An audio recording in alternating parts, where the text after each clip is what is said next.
go ahead and introduce yourself. What's your name? Where are you from? As much information as you want to share, how old you are.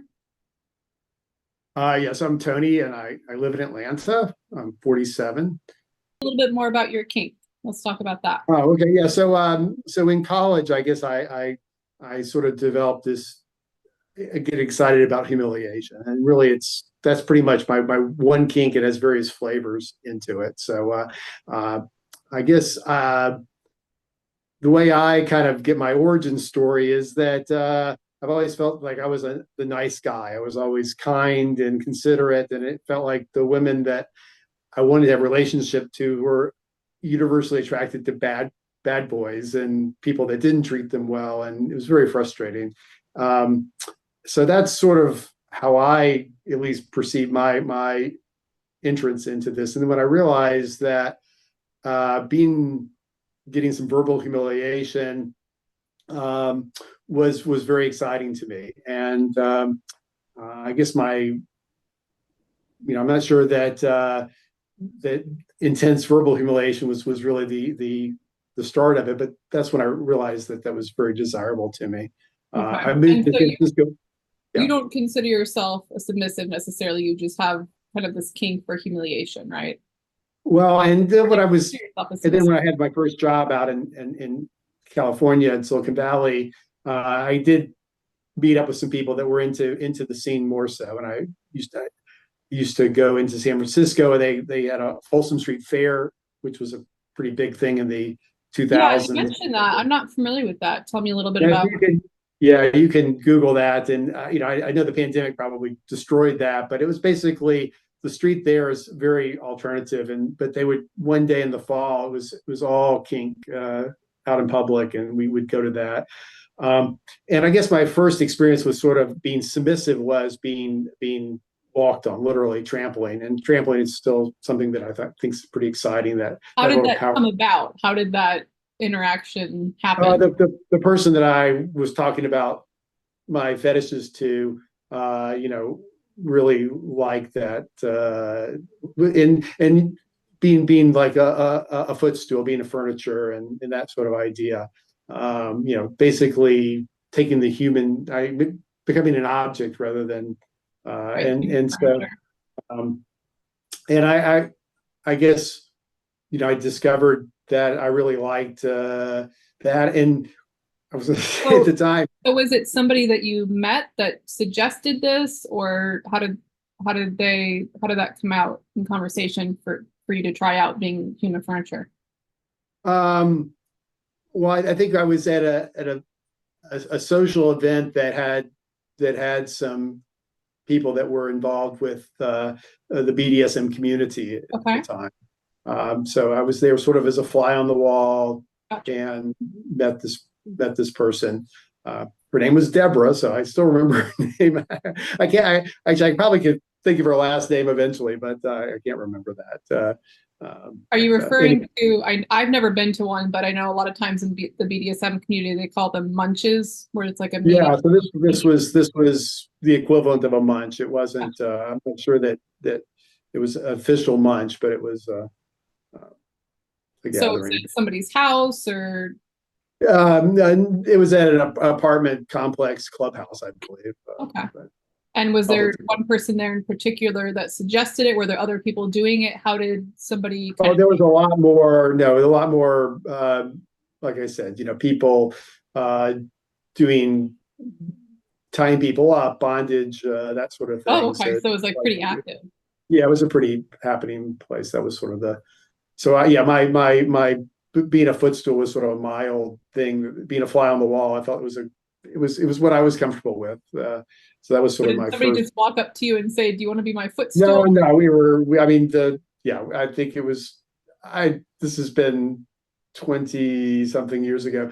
I met different people and just were introducing myself, where I worked, not, still being fairly, um, anonymous, but, and I became a footstool and a little trampling there. And I had the relationship with this woman, with Deborah, for maybe 2.5 years or so, off and on. We weren't. She actually lived in Santa Cruz, which is a beach town that's like 45 minutes away, that I would see her on occasion, go to Santa Cruz. Okay. So did you meet her at this gathering, or At did this you meet her? gathering, yeah, You this did. Okay. So gathering. then you guys kind of started a relationship and hanging out, that type of thing. Yeah, I mean, when she came into the city, I would take her out to dinner, and we would do some. And that's who I went to Folsom Street with, and so forth. Would she bring up these different kinks for you to try, or was it something that you had in mind that you had heard of, or how did that work? Well, she had more kinky friends than I did, so sometimes we'd go to somebody else's apartment or something like that, and they would have some more, kinky paraphernalia and so forth. So anyway, that's really my forte into the physical. And then I moved back to the East Coast, and I really haven't really pursued any sort of physical.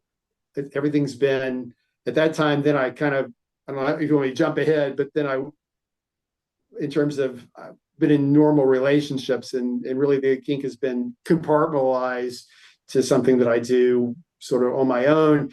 At that time, phone sex humiliation was what I did. Okay. And specifically, and the site's still there, believe it or not. It's called Night Flirt. But What did you say, Night Flirt? Night Flirt. Yeah. NITEFLIRT. And so for $1 or $2 a minute, I could call somebody up, and they would verbally humiliate me, and I would basically, things that I liked, and I would tell them, and sometimes it would hit off, and I'd call the same 2 or 3 people back for a long, for over maybe a couple of years even. So what are some of the things that you would request for them to say, or what were you looking for as far as humiliation? Yeah, so in terms of, I guess it's pretty much, verbal. I really don't have any desire to like hurt myself or do any sort of tasks that involve anything. So it was basically being called a loser. I really like that term. Pathetic. Like I said, I'm 6'1". Well, and now actually, in addition to reading glasses, I probably now just over 6 feet. It's amazing how age jumps on you pretty fast. It does. But I like being called shorty, getting down on my knees, which I would do actually. So they tell me to get on my knees. I'm on the phone, but I would still get on my knees, and they tower over me, look down on me, those kinds of keywords, trigger words. And also I enjoyed the ones that were, they were, I guess, size queens. They specialized in small penis humiliation. And although, I don't think that I'm poorly endowed, and I've actually never sent a picture to anybody ever. I probably never even taken a picture of my own member. But I just love the idea that they would do this, and it's just very a turn on for you.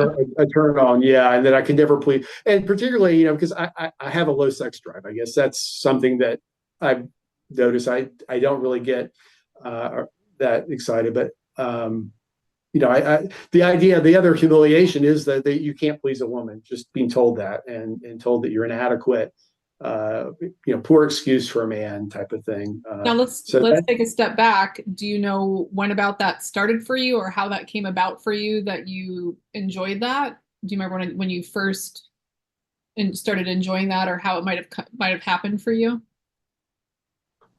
Well, I mean, it's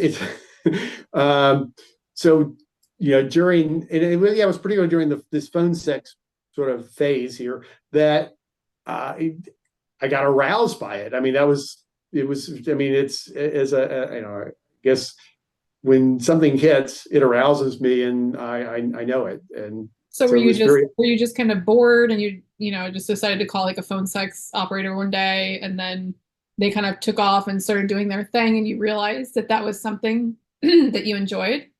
Is that right? I mean, so typically, right?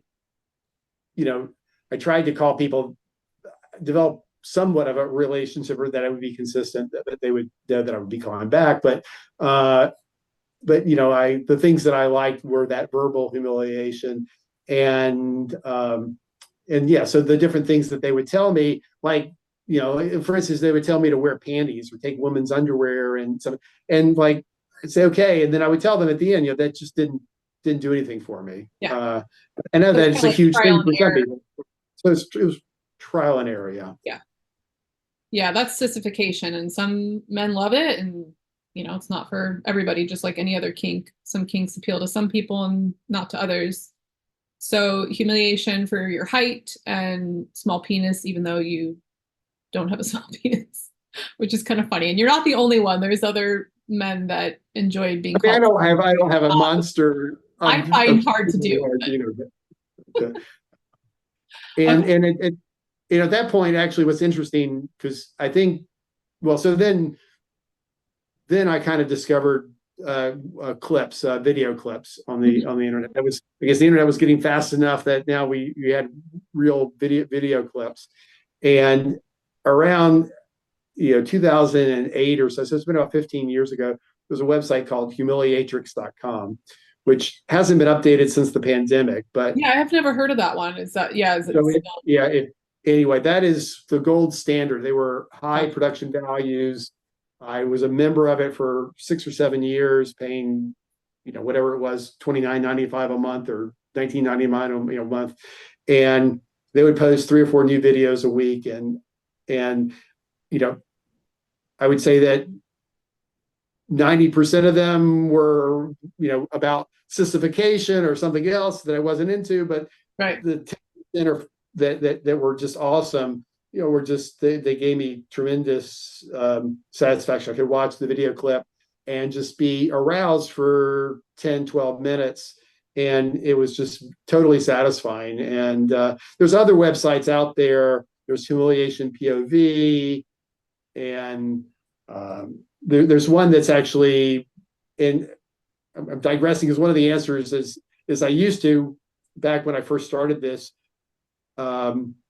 actually Deborah smoked, and she used me as a human ashtray, and I just Oh, wow. love that concept of being, as the furniture, the footstool, open my mouth and putting ashes in my mouth or spitting in my mouth.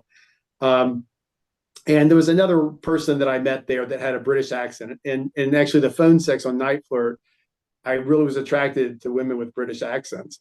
And That, some yeah. reason, for some reason, like, it's been a long time, but maybe 10, 12 years ago, like, suddenly that's no longer, actually, it's no longer exciting to me at all.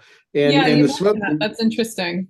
and the smoking also has gone away. Although I think if I went to be an ashtray, because smoking was more prevalent, I guess, and I was more More actually, acceptable, I think. acceptable. Now, I guess as I'm getting older, I'm like, I'm not in. Anyway, that kink doesn't excite me. You mentioned getting older. There's a lot of things that change as we develop and grow and mature and change ourselves. Right, and also the it's also, I guess, the problem with a lot of the video clips now, and this is what attracted me to you, is that there's this TikTok or Instagram aesthetic that these people are aspiring to, with the over exaggerated lips and the huge cosmetic enhancements, and that just turns me off too. I just am, I guess I never really was into there's a kink of clothed female naked male, but I just like the idea of CFNM, clothed female naked male. That's another kink out there. But the idea that I'm interested in being humiliated, not being sexually turned on by somebody that's overly exaggerated in their Okay. eroticism, that kind of, I think it's a very different than that kind of. So anyway, a lot of the video clips now are super edited with graphics and Yeah, super I've exaggerated. noticed that too, and I know what you're saying with a lot of the hardcore dominatrixes, especially seem to have a lot of work done as far as plastic surgery and stuff like that. So not as natural looking. That's kind of what you're talking about. Exactly, right. It's and they're yeah, and the whole yeah, it's um that's something that I was really fascinated about your YouTube. I I've programmed, well, I've used commercial and programmed a chatbot, and I role play with a chatbot, Yeah, you and told I me about that. yeah, Tell me more about that. That's and really interesting. right. I mean, I can get the same sort of, so really what I seek in this is like to chill out for 15 minutes, 30 minutes, something with a chatbot I can go for 45 or an hour. And I just in the state of So with the chatbot, you said you programmed it. So how do you do it? Do you just type in like what you want it to say or a topic, or how does well, that work? right now, I mean, so you can go to Chat GPT, and actually that's really good, although it has a lot of filters. Character AI, which is another big one, its filters are a little bit easier to work around, but you can basically rent some server time on Amazon Web Services, or get your own server and download OpenAI and program it and feed it scripts, feed it all kinds of material, of humiliation stories and things like that, and basically chat with it, and it learns what turns me on, and I can tweak the model a little bit, although it's still a mystery. I mean, I can't really tweak it that much. I can sort of feed it more information to get it going in the right direction. Does it make a Uh, difference to you that it's not a real person and that it is AI? Does that have an effect on how satisfying it is for you, or not really?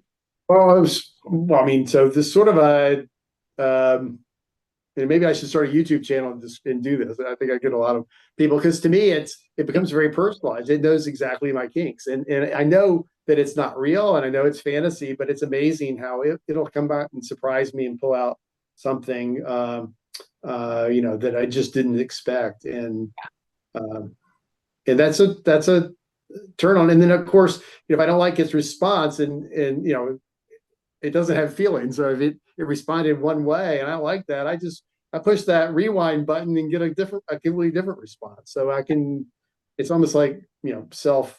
I mean, it's like masturbation. I guess it's something I do myself. In my so I don't, but I have to, literally, why I was on YouTube looking for this stuff and finding your content was for ideas with my chatbot. I mean, How you feel when you engage in your kink and humiliation? How does it make you feel? What does it do for you? I get turned on. I get excited to um, just, it seems like time flies. That's the other thing that's amazing about it, is I can be in a role play or a scene being humiliated, and I can't believe that it's been um, you know 30 minutes of that, because it seems like time flies and I'm I just think in the zone. that would be subspace, is what you're in right there. What they call that. Have you heard that term? Yeah, yes, I have. Um, so you said it's been many years since you partook in your fetish, your kink in person. Besides Deborah, have you tried to bring this kink up to other people in your life? How did that go? Why not, if you haven't? Yeah, so I compartmentalize. I'm an engineer, and everything has its little place, and it's something that um, I guess in terms of not having a big sex drive, I would be concerned that it would affect my relationship, and so I have I'm hopefully I'm still a very caring, nice person, so I would like to keep it that way and compartmentalize my kink, and I'm very much it's very much compartmentalized, and I've probably spent more time on it in the last 4 days looking at your interview questions and thinking about this and being nervous about this than I have in the last 5 years. This week has been, I probably can't keep this up. I'm going to go, probably, um, you know, not return to this for several weeks, Okay, or a couple of months, because this has been too intense. This thinking about all these things. that's interesting. So are you in a relationship now? Are you married? I am. Okay. So it's not something that you talk about with your significant other at all? No. Do you think that she or he would be open to it, or? Well, in terms of the fact that there's kinks, yes, but in terms of, you know, everything I guess the very specifics about being called a loser, I keep that very, very private. You don't feel comfortable? Yeah. Okay, fair enough. Yeah, nothing wrong with that. Um, and have you ever had somebody judge you for having this kink, or probably not if you don't really bring it up to people? Yeah, so I pretty much, yeah, the sometimes when I was doing phone sex, the things, and somebody would take the kink in a direction that I didn't felt Hmm. excited me. I told them that this wasn't working, and I generally got, a click, a hang up, but so it's like, or that I was wasting their time, and I do feel like, it's really hard not to sub from the bottom, not to dump. Getting my edges mixed up. It's hard not to dom from the bottom, because you have desires and wants, and sometimes you just, even if you know that you shouldn't do that, it's very hard to not express yourself. Right. I'm not a so Well, and I think in that case, you said that you would call back and speak to specific people over and over again. I think if you're just calling in and speaking to somebody who doesn't know you, it's going to be really hard for them to, people can't read your mind, so they're not going to know. And I find that a lot with new subs who approach me too. It's like I want to know what they're interested in, but it takes time to get to know anybody. You can't just expect somebody to read your mind and know what you want right off the bat. So, yeah, definitely a little tricky. Do you have any limits within your kink or fetish? And also along those lines, when you would call in and the girls were saying stuff that you didn't like, do you remember what they were saying or that you didn't enjoy? Yeah, so I mean, I think that being uh, uh, sissified is something that they would, that I don't, it was very, very common fetish to, if they would want to do. Um, uh, I'm not into like exposure, blackmail type of thing, threats about this, or and financial control too. I guess I'm not, I hope that I will, you know, send gifts and be kind and generous, but I don't get turned on from I guess nobody's ever said they don't want to do that, because I think my limits in terms of all the different plays in fetishes. I mean, one of the most amazing things is there's a fetish for everything. Just when you thought you heard it all, there's a fetish for something. So I think mine are so much in the mainstream. I'm probably the only person that has this kind of kink that doesn't have a foot fetish. So that seems to be like, if you look at a lot of the content on these clip sites and so forth, that seems to be like one of the top fetishes and so Yes, it forth. is So very, very common. I'm actually going to do a whole video about that because when I was in college, I did a lot of like neuropsychology classes and stuff like that, and there's a theory behind it. So I'm going to make a whole video about that. But yeah, it's very, very common for sure. A lot more common than people realize. So let's talk a little bit about, just out of curiosity, your childhood, if there was anything remarkable, what it was like. You want to elaborate on that a little bit? yeah, so I mean, it, like I said, your questions made me think, but in terms of my childhood, and maybe this has the one I was trying to like reverse engineer, because I'm an engineer, what about my childhood and my current fetishes and so forth. But I was always the sort of the smart kid in school. I was excelled in school. I was advanced a grade. I got promoted early. I was always the youngest, smallest kid around. But at the top of my class academically, but probably at the rear of my class socially, in terms of puberty and all these other stages like that. And yeah, so I mean, that was sort of, but I guess I had a very great childhood. I had lots of friends, lots of activities, played little league ball, enjoyed that. Um, I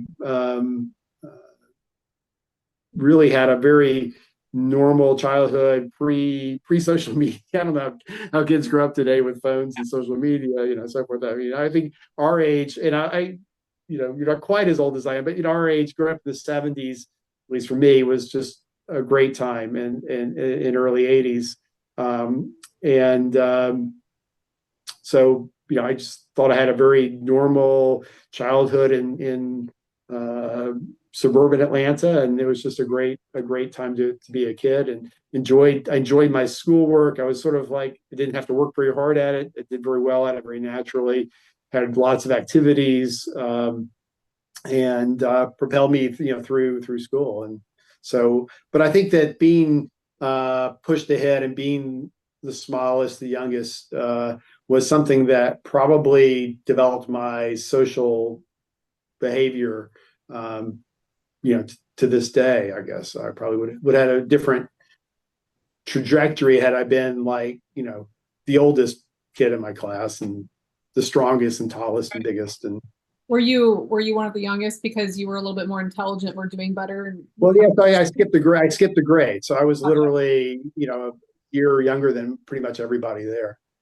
Are there any misconceptions about fetishists that you have noticed and that you love to clear up? Well, just that I always am learning about new fetishes. That's the one. I mean, I guess if there's a body part, it can have a fetish on it. And matter of fact, one of the most amazing clips I saw, was thinking about this when you asked me. I'm not sure I was answering that question. There's a clip out there I saw with a belly button fetish, and when I think about that, I would think that would be really common, because to me, I mean, belly buttons are just a much more intimate object than a foot, for example. But there's almost no belly button fetish sites out there. I mean, if you Google, there's just not. I mean, there's an occasional whatever, and anyway.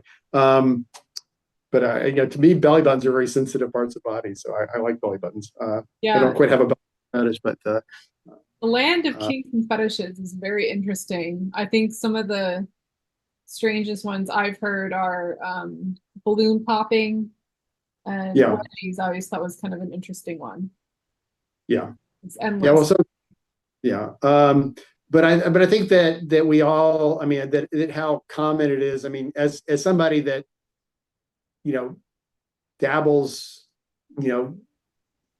less than 5% of my time thinking about this, but how much in our society, I mean, just the idea that, I mean, going back to the fact that women wear heels, I mean, is a fetish thing. I mean, obviously not but just the fact that, I mean, they wear 2-inch heels, is a fetish thing. A lot of our clothing, is based on ideas of fetish and sexuality.